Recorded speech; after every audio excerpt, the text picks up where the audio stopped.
स्वागत है मेरे प्यारे मित्रों। तो फिर अभी हम फैन और वाई की कहानी को आगे बढ़ाते हैं। और जैसा कि हमने देखा था, वाई के सौतेले बड़े भाई ने फैन और वाई का अपहरण कर लिया है। उसके बाद उन दोनों को एक सुनसान फैक्ट्री के अंदर बांध कर रखा जाता है, जहां फैन और वाई इसी बंधे हुए हालत में आपस में ही तू तू मैं करने लगते हैं। तब वाई को किसी के आने का आहट सुनाई देता है। वाई फैन से कहता है, फैन भैया आप थोड़ी देर के लिए खामोश रहो, लगता है कि कोई इधर आ रहा है।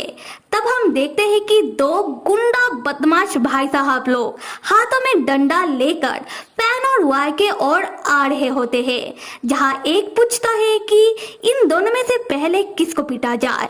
दूसरा बताता है कि बॉस ने तो कहा है कि यंग मास्टर वाई को सबक सिखाने के लिए, तो जाहिर सी बात है कि हम यंग मास्टर वाई को ही मारेंगे।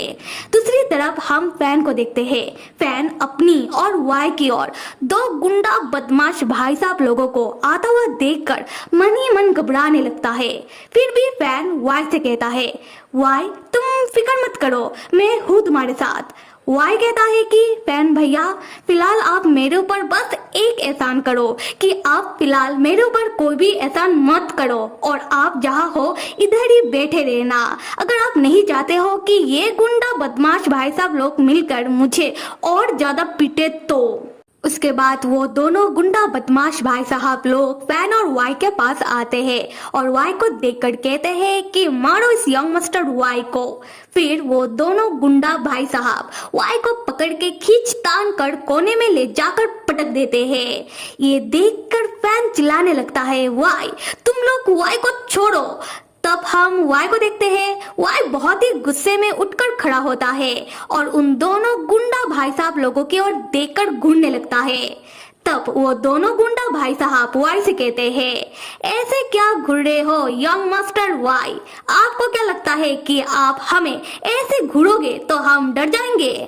उसके बाद वो दोनों गुंडा बदमाश भाई साहब लोग मिलकर वाई को डंडे से, लातों से, मुक्के से बहुत मारते हैं और मार मार कर वाई का हालत पूरी तरीके से बिगाड़ देते हैं। दूसरी तरफ फैन वाई को इतना मार खाता हुआ देखकर उन दोनों गुंडा भाई साहब लोगों के सामने गिड़गिड़ाने लगता है।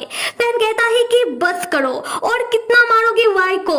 वाई पहले से ही बहुत घायल हो चुका है, वाई को मारना बंद करो। पर वो दोनों गुंडा बदमाश भाई साहब लोग वाई को मारना बंद नहीं करते। वो दोनों वाई को मारते हुए कहते हैं कि कैसा यंग मास्टर है, हाँ हमें लगा था तो यंग मास्टर वाई बचने के लिए कुछ ना कुछ करने की कोशिश करेंगे, पर ये तो कुछ भी नहीं कर रहा। ये तो कब से हमारा मार सहे जा रहा है, फिर भी ये बंदा हमें घूरना बंद नहीं कर रहा। ये कहने के बाद वो दोनों गुंडा भाई साहब लोग मिलकर वाई को और ज्यादा मारने पीटने लगते हैं।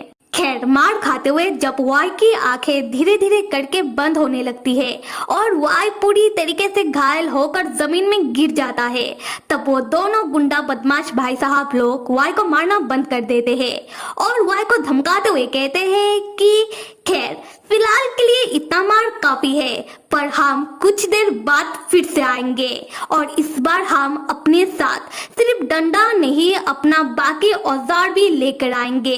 देखते हैं कि यंग मास्टर वाई आप कब तक हमारा मार सहन करके खुद को जिंदा रख पाते हो।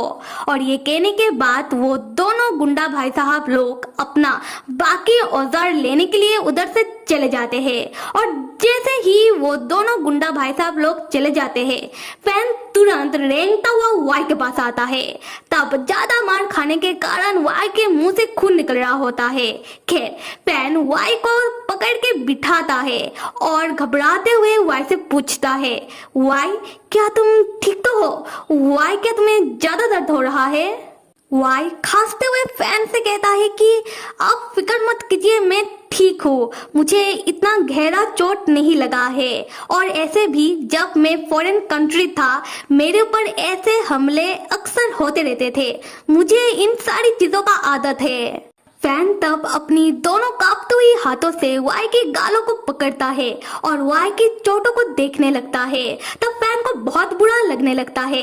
फैन मन ही मन सोचता है कि जब वाई छोटा था तब वाई को जरा सा भी चोट लगने से वाई जोर जोर से रोना शुरू कर देता था और मॉम आकर तब वाई को संभालती थी। पर अब देखो, वाई कह रहा है कि उसे इन सारी चीजों का आदत है। वाई के ऊपर ऐसे हमले होते रहते थे।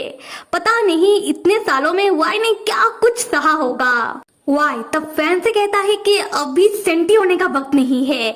और फैन भैया, मेरे पॉकेट में एक ब्लेड का टुकड़ा है, आप मेरे पॉकेट से उस ब्लेड के टुकड़े को निकालो और मेरे हाथों की रस्सियां काटो, ठीक है? फैन कहता है कि हाँ हाँ ठीक है।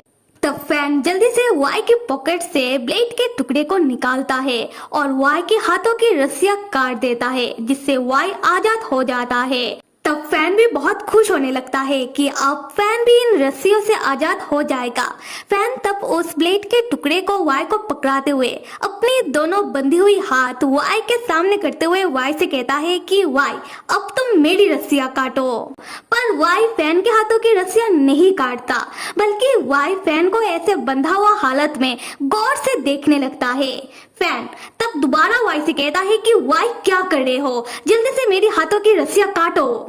वाई तब फैन को ऐसे बंधा हुआ देखकर मन ही मन मुस्कुराने लगता है और अपने मन में सोचता है, फैन भैया, मेरा हमेशा से ही दिली तमन्ना है कि मैं आपको ऐसे ही रस्सियों में बांधकर हमेशा हमेशा के लिए अपने पास रख लूं। पर पता नहीं था कि ऐसे प्लेस में मेरा ये दिली तमन्ना पूरा होगा और मुझे आपको ऐसे रस्सियों में बांधा हुआ दिखने का मौका मिलेगा। खैर कोई बात नहीं, पर क्यों ना आपको थोड़ा अभी सबक सिखाया जाए। तब वाई फैन के बिल्कुल नजदीक चला आता है और फैन का मुंह पकड़ के अपनी ओर करता है। वाई फैन से पूछता है, मिस्टर फैन, जब हम दोनों यहाँ से बाहर निकल जाएंगे तब क्या आप आकर मेरे साथ रहोगे? ये सुनकर फैन चौंक जाता है। फैन वाई से कहता है कि वाई, मैंने तुम्हें पहले भी कहा है कि अभी इन सारी चीजों का वक्त नहीं है और मैं ऐसा नहीं कर सकता। ये सुनकर वाई को बहुत गुस्सा आता है। वाई गुस्से में फैन से कहता है, मिस्टर फैन, क्या आप अपना हालत देख रहे हो? आप फिलहाल मुसीबत में हो, फिर भी आप अपना अक्कड़ नहीं छोड़ रहे हो। आप मेरे साथ नहीं आना चाहते हो। यहाँ फैन परेशान होने लगता है। फैन तब वाई को समझाने लगता है कि वाई, हम इस बारे में बाद में बात कर लेंगे, पर इस वक्त हमें यहाँ से जल्दी से बाहर निकल के किसी को मदद के लिए ढूंढना होगा, क्योंकि हमें खुद भी नहीं पता कि अभी हम है कहाँ। वाई तब फैन का मुंह जोर से पकड़ता है और फैन को घूरते हुए कहता है कि हम नहीं, सिर्फ मैं यहाँ से बाहर निकलूंगा, आप रहो इधर ही। वाई तब उठकर खड़ा होता है और फैन को घूरते हुए उस जगह से बाहर जाने लगता है। हम फैन को देखते हैं, फैन बंधा हुआ हालत में उसी जगह में रह जाता है। फैन तब वाई को पुकारने लगता है कि वाई, वाई तुम कहाँ जा रहे हो? वाई, मेरी रस्सियों को खोलो। पर वाई नहीं रुकता और वाई तब जाने लगता है।